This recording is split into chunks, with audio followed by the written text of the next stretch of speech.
In this guide, we are going over how you can get a gun as Grace here in Resident Evil Requiem. Before we do get into this guide, make sure to like the video and subscribe to the channel with all notifications on. It really does help the channel and lets us know that you want more content like this. We'd greatly appreciate it, and if at any point throughout this guide you did have any questions, just ask them down in the comment section below and we can help you out further. I'm going to be doing my best to reply to every single comment down there. Now, Grace is going to start the game without a firearm, so the early section is all about survival and exploration. To get your first gun though, you're going to need to progress through the early areas carefully and reach the dining room location. Look to the right side of the room, you'll see zombies gathered around a table. On the ground nearby, you're going to find the B934 handgun. Pick it up immediately, and it's not going to have ammo at first, so after getting it, you're going to have to search nearby tables, the drawers and containers, and just look carefully around the dining area, and you should find bullets pretty close by. Just make sure that you're always exploring thoroughly before moving on. Now, later on in the story, and this isn't going to spoil too much, I promise, but in the care center section,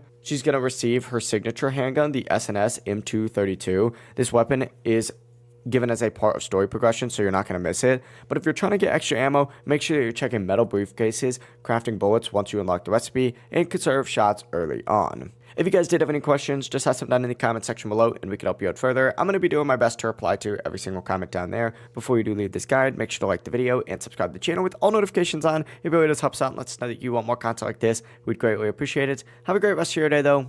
Peace.